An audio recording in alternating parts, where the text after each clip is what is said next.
Editor Chris here. Due to scheduling conflicts, we weren't able to record at our usual time, chalk it up to life. So we decided to dig into the pit of our backlog and pull this episode out. Now, we had this idea early on in the podcast inception that we would have certain episodes where we would create cryptids.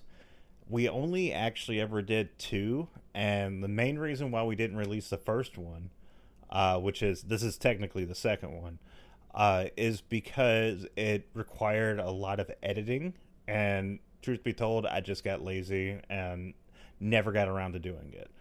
And as it turns out, that episode is lost because of a saving error. This episode is early, the audio is not as good, we're not as good, but I hope you enjoy it nonetheless. And let us know on our social medias, on Facebook and Blue Sky and all that, if you like this idea. We'll maybe re-record the Three Cheek Beast or do another episode like this just for fun. But anyway, I hope you enjoy the episode.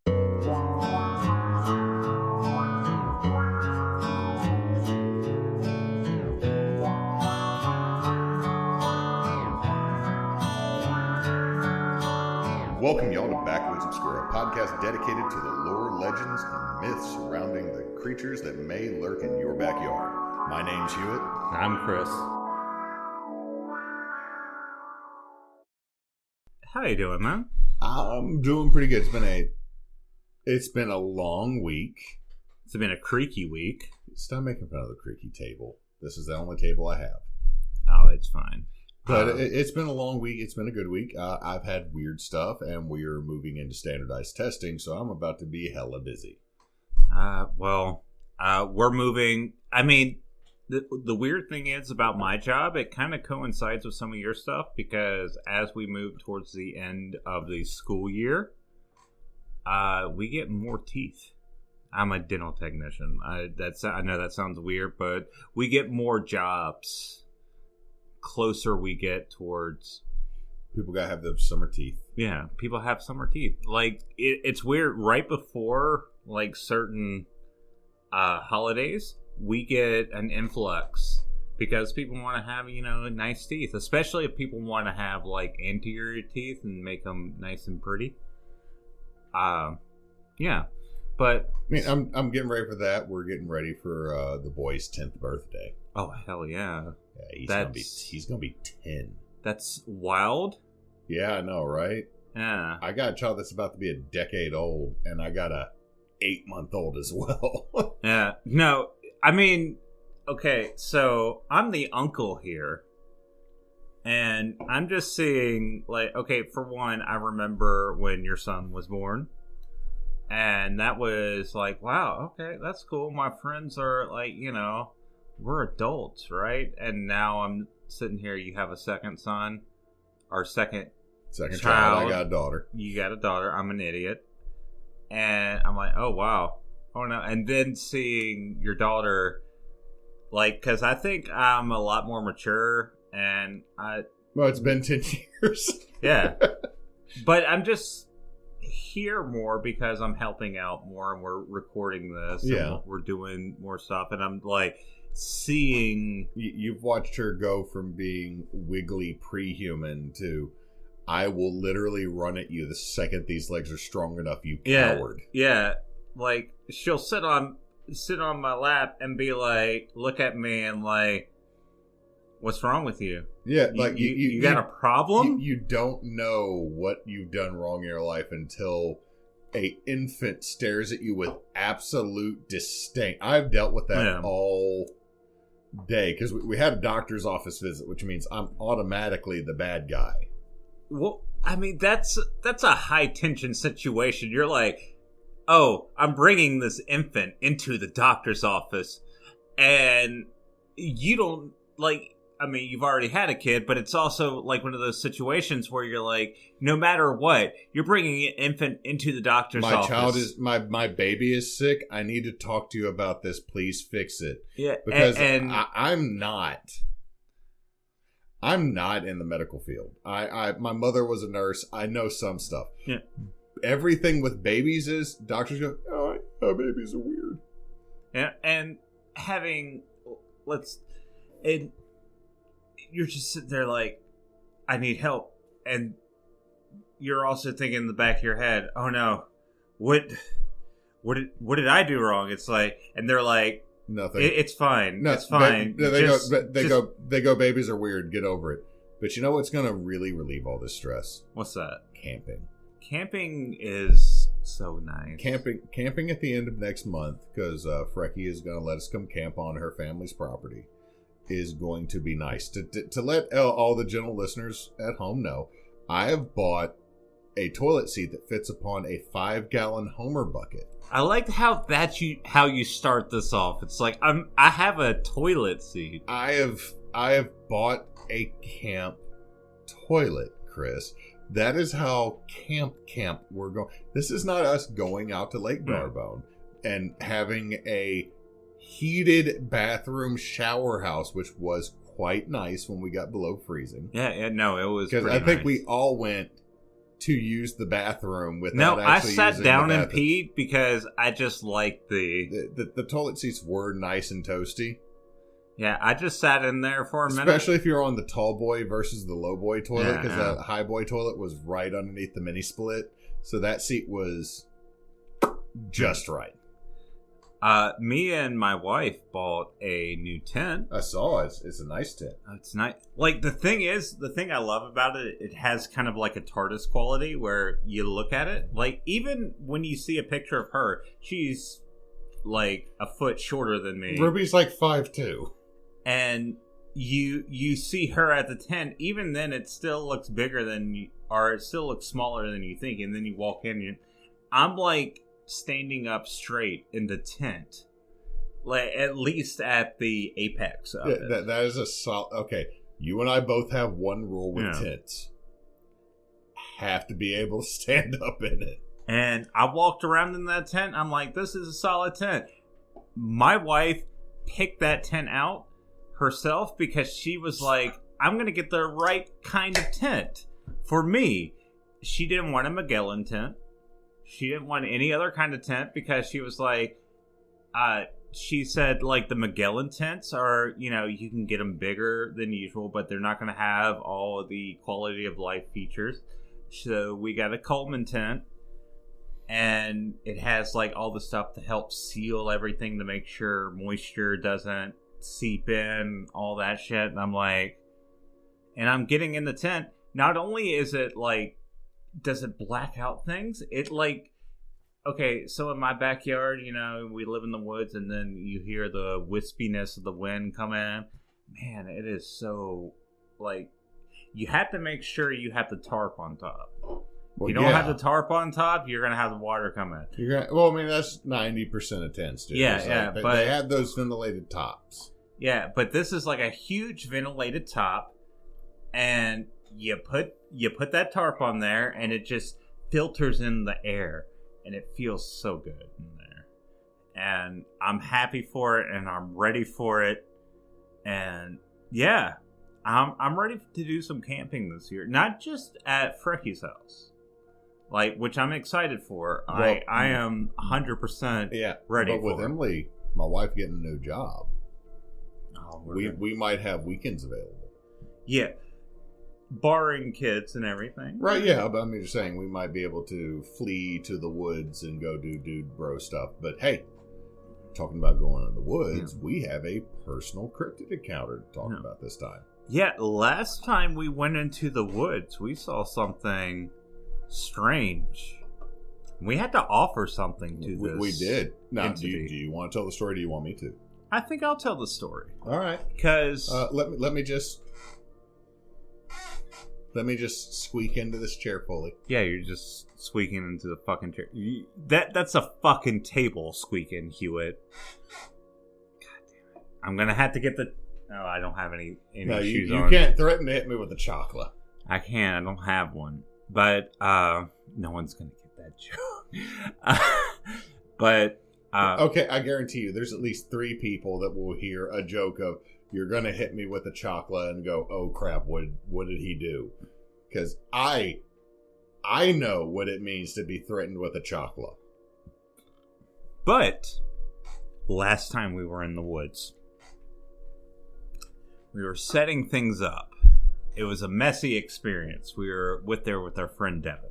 It was raining. It was cold. Dog.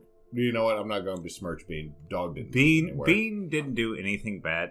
Bean was a dog. Bean kept everybody warm. Bean was our ADHD friend, jumping between us as we tried to get warm, and I had snored like a weirdo. But we're sitting there. We're trying to get a fire. Actually, you know what? I'm making it sound like that we were like Roughing this big. No, we were at a campsite. We were at a campsite. Okay, one, we were at a campsite, but two, we were fucking on top of our game. We were, and it didn't rain until we already had the tent up. But let's stop lying to the people. Cut the sad outside raining, dark, glooming music. Yeah. Like, no, it wasn't like as we bad. Went camping. The thunder rolled. No, it didn't do any of that. We were out there before the sun went down. There was a pad for us to put our shit on. Like, two of us put the tent up, and someone else got a fire going. We were at when the sun hits it just right, peak energy. Yeah, I mean, everything went pretty well that night or that evening when we were setting things up. We had everything we needed. We had the deer steak. Yeah, you started cooking deer steak fajitas. Yeah, and we were just chilling out by the time it was dark, and we were watching the trees bend and move and the wind pass through everything. We were just enjoying nature. And then we saw him. Came from the woods. He came from the woods. And he said, "How you doing now?" You want me to describe him? Yeah, sure, you describe him. Standing before us in this dark light, I had a snake light on my neck. Devin had gotten the fire going. Chris had started preparations for their 24-hour coffee. Not really. That was the next morning when they started a 4-hour cup of coffee. We tried so much.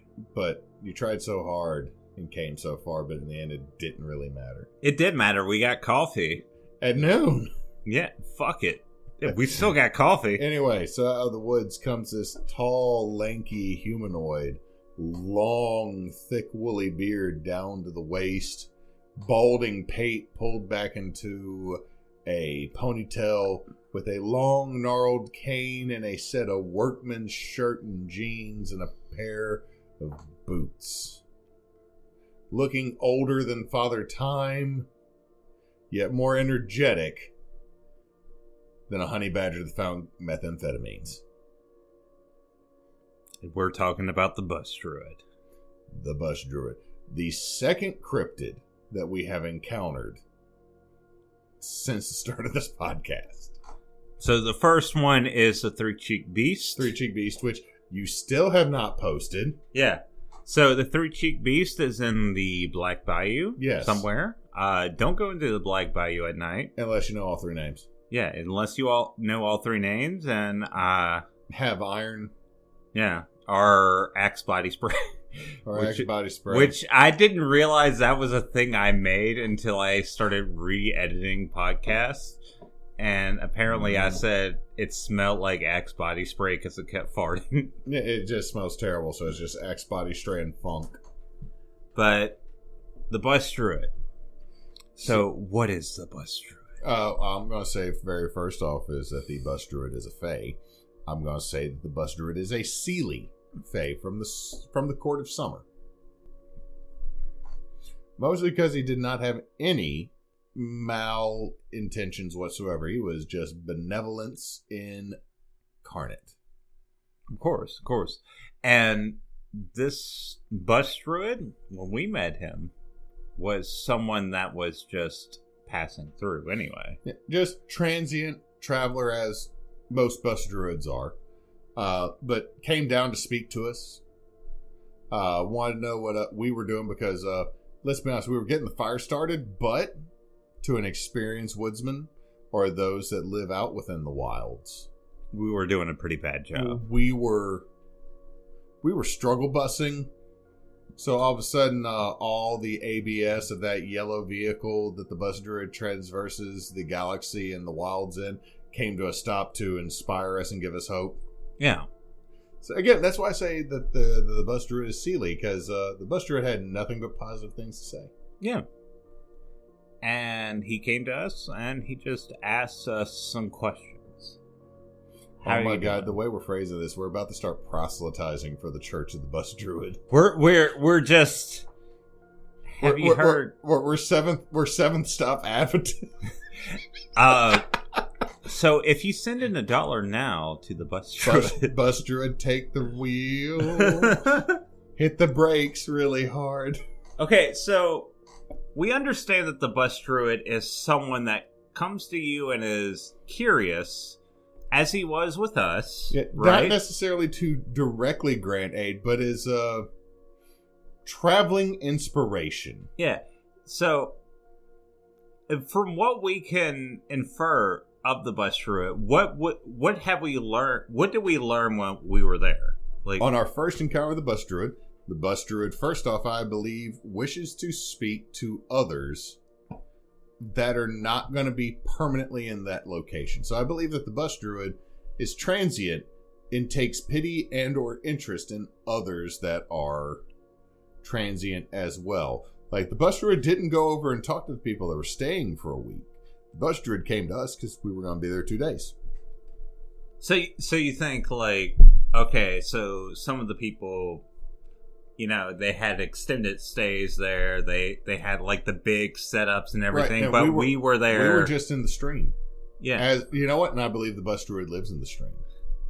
That makes sense. Because last time I went to where we went, no Bus Druid. There was no Bus Druid. No Bus Druid. And in fact, there was less people there, and there was no Bus Druid. So, okay, hold on. Do you think the Bus Druid feeds off of the energy of other people in the area? Not in a phage way, but just draws upon said energy just because that is their nature. I think that could be a thing. Like, I think in a sense that it might feed off of the interest or the stories of people that are nomadic. Well, I mean, that's true, because everybody at a campsite gets around a fire and we all start telling stories. So maybe the Bus Druid is a traveler and their sustenance is the information they glean along the way. And of course, chili. But we'll get into that. We'll get into that. Well, I mean, everybody would want that chili. Yeah. Even though it was cooked in the dreaded cold iron. Hey, you know, it was hot when it was cooked. That's true. So the big thing is that the Bus Druid came up, and while we were struggling to complete a task, not really struggling, but having difficulties that made it a little bit more than what we intended at the time, the Bus Druid came in and made it easier. And he just encouraged us and told us stories and was just all around a decent dude. You know, it's kind of like, the best way I can explain it is like a grandpa. And I don't mean that in a mean way. I mean that in the sense of you're the grandpa that shows up to all your sporting events no matter what. Yeah. Someone that's like, that has reverence and... Is reverence the right word? They have enthusiasm and encouragement with little to no expectation. Yeah.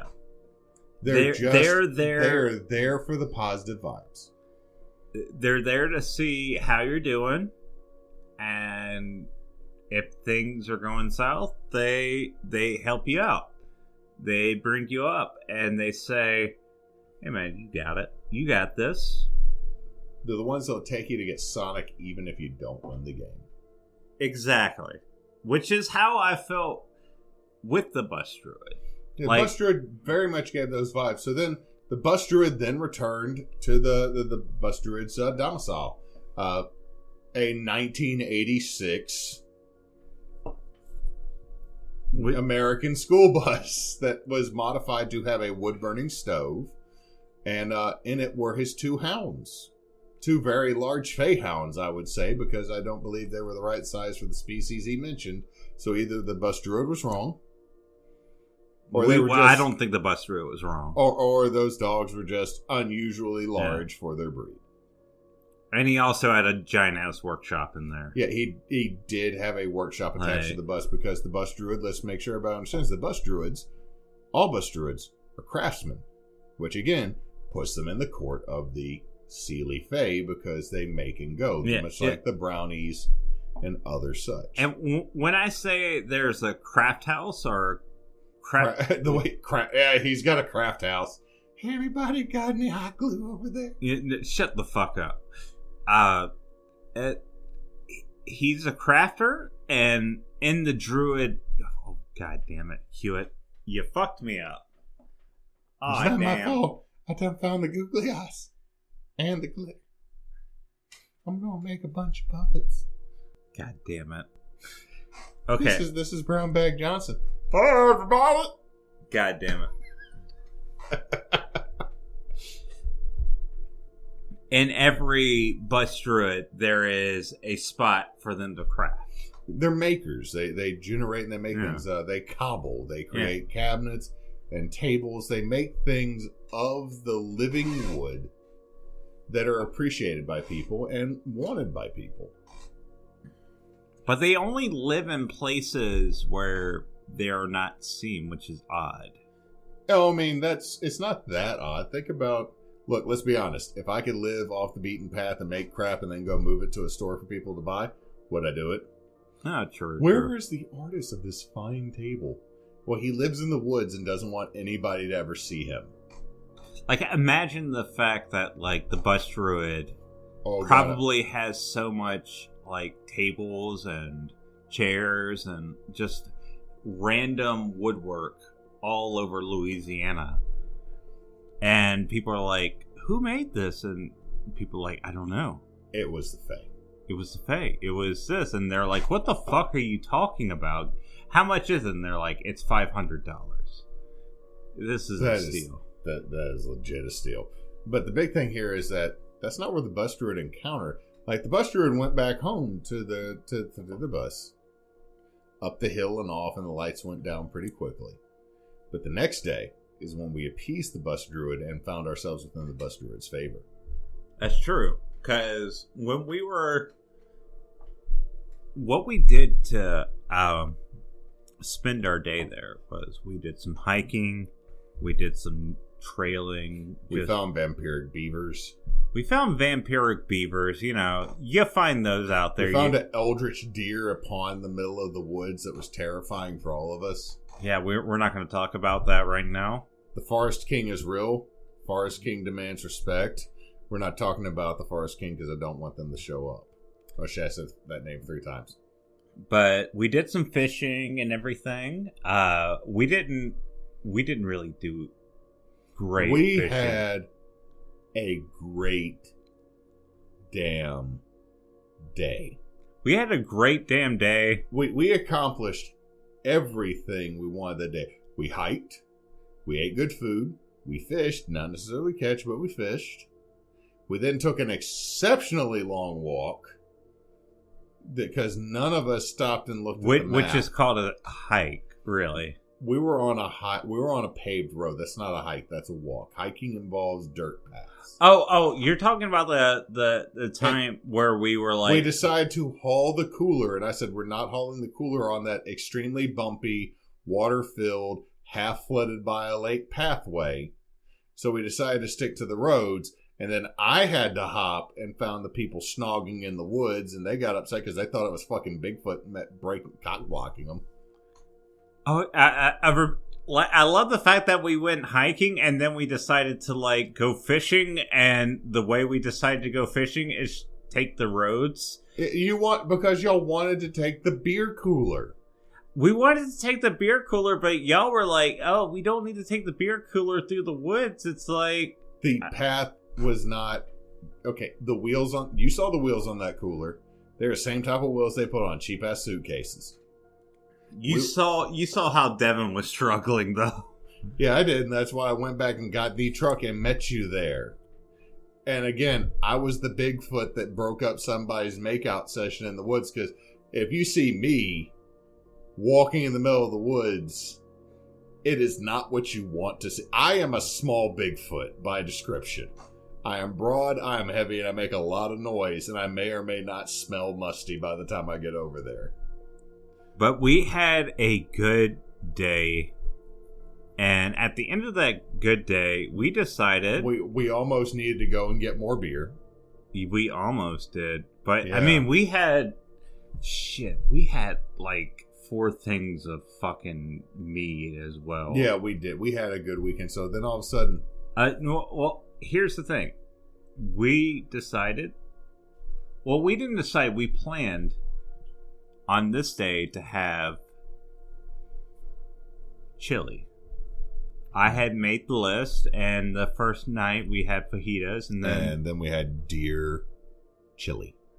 And this is where, you know, again, I get the biggest... I still talk about this. Ruby gets annoyed at me. You're so dramatic about this.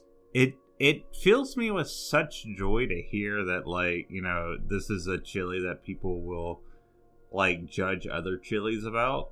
Like, it's one of those things, it's like, you know, I don't care about a doff lineage. my cap and hand you a feather to put in yours, sir. Yeah, well, it's the thing. It's like, I don't care if, like, you know, I don't care about a lineage or anything like that. Or, like, you know, when I die, I die. But, like, someone saying, this is a chili that, you know, I will talk about. That's something that, like, means something to me. It will be on his tombstone. It'll be on my tombstones, like, made a good fucking deer chili. But we made it. And I'm not going to lie. The entire campground noticed, because about 4 campsites away from us were some folks that were perma-camping because it was a fishing tournament that weekend. There was another van that was temporary camping a couple sites away from us. Everybody came out to smell this chili, and I'm going to say the chili paste you made, the adobo, was what really... We've mentioned this, I believe, in the Kushma episode. We mentioned this a couple of times. Is that chili paste is what really made it, and so many people smelled it. And we could see the Bus Druid peek forth from his hermitage, because he didn't come out much that day because he let his hounds out to do the business, and then he had to go retrieve one of them because they were a dumb boy and decided to jump into a creek. And then forgot how to get out of said creek. And it's like, oh no. As hounds do. Oh no. I'm drowning. Stand up. I'm no longer drowning. As hounds do. Yes, yes. The creek was a grand total of my shin deep. But as we finished and as we started to make our dishes, Devin, our emissary to the Fae, he said, just give me a minute. And he got a bowl and started putting... Now, to give you an idea of how much was in there, this was a 10-quart Dutch oven. Oh, there's so much. This Dutch oven was a good 14 inches across. Full of chili. And Devin filled the bowl up. He added some... I forget what he added. Cheese and chives. Just cheese and... Cheeves and chives? What the fuck is wrong with me? Cheese and chives. And he brought it to the Bus Druid. And from them we got his blessing. We got the full blessing of the Bus Druid.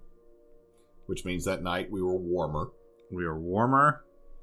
We were sounder. I didn't snore as much. I probably did. That's 100% a lie. That's 100% a lie. I still snored pretty bad, but I slept a lot better. We all were able to pee outside without freezing. That's true. That's true. And the mead lasted longer than we expected it to. And also, we make coffee a lot easier the next morning. True. So the Bus Druid's thing was the mead should have only lasted 1 day, but it lasted for 3. Well, the thing is, he's trying to make things merrier for us. He right? does, yeah. It's all... The Bus Druid is a Seelie Fae that is all about encouragement, mirth, learning, and woodworking. Exactly. And so we've proven one thing. How do you appease and gain the blessing of the Bus Druid? Deer chili.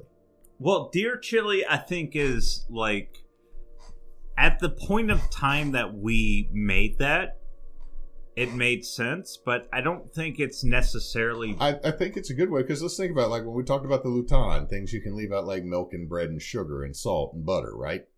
Well, here's the thing. Like, I don't think we left out butter and bread for the Bus Druid that we'd fully get the blessing. Yeah, no, I agree. What I'm saying Cornbread and honey, though.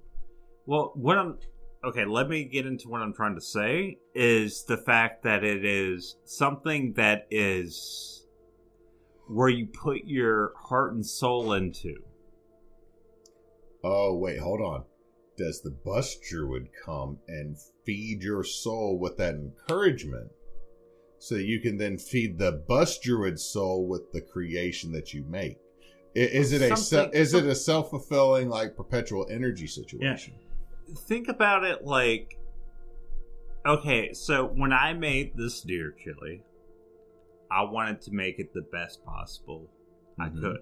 Mm-hmm. I actually, like, you know, I gush about this deer chili because, like, I got good compliments on it, but I also took a lot of time to make sure it tasted good. And I think what the Bus Druid was really focused on was the fact that there was a lot of time and effort put into it. So it's not just like, okay, so cookies are great. I'm not saying that you can't put a lot of time and effort into cookies, but I'm saying that it takes a lot of time, effort, and planning into whatever you're making. And I think a chili is a very good representation of that. Because a bad chili is bad. It's bad. If you fucking rush a chili, it's gonna taste like shit. Like, I'm sorry. Like, you can go, like, throw that shit on a New York hot dog. Yeah, throw, like fuck it. Like, toss it in the trash. Like, you want something that you put time and effort into, where you put your brain into, right? Yeah. So, I mean, you could technically do it with fish tacos. You could appease the Bus Druid with fish tacos. Well, the Bus Druid didn't want to have breakfast with us, and the fire didn't fire up hot enough to where 5 of the 6 eggs cooked fully, but Devin got an egg that was not. The white wasn't fully cooked. Yeah. So it's all about putting your all and putting your passion into something, I think. And I think that's where the offering really takes form. I think so, because also I feel the Bus Druid's blessing went all the way to when we had Waffle House afterwards, because we got in and out of Waffle House for less than $60 for 3 full-grown men. And also, we managed to find... For 25 minutes. And we managed to find a place in a full-ass Waffle House. To sit. For 3 people, and that food was fucking amazing. It was phenomenal. Holy shit, it was so good. So, again, let's talk about... So, appease the Bus Druid with the... Give the Bus Druid the best of what you're trying to make. Because the Bus Druid encouraged you to make it in the first place, so it's self-fulfilling. Yeah. Now, so the Bus Druid wants you to be your all, so you need to give it your all. And whatever offering you give, if it's a sincere expression of what you're trying to give. We have found the most wholesome and supportive cryptid that has ever existed. Yeah. He might be weird, in the sense that, like, oh, this is like an old man coming and talking with Weird happy man. Weird happy man. But he is there to support you, and if you succeed, you will be blessed. Bus Druid, lift us up where we belong. Bus Druid, okay, I swear we're not trying to do like a weird evangelical sort of like Bus Druid is a guy, like this is a... By the power of Bust, I compel you. Now, I'm going to stop, because here's the problem is, I can do a solid evangelical charlatan voice. But yeah. This is somewhat like we're stretching the truth a bit, but not much at all. So here's the deal, dude.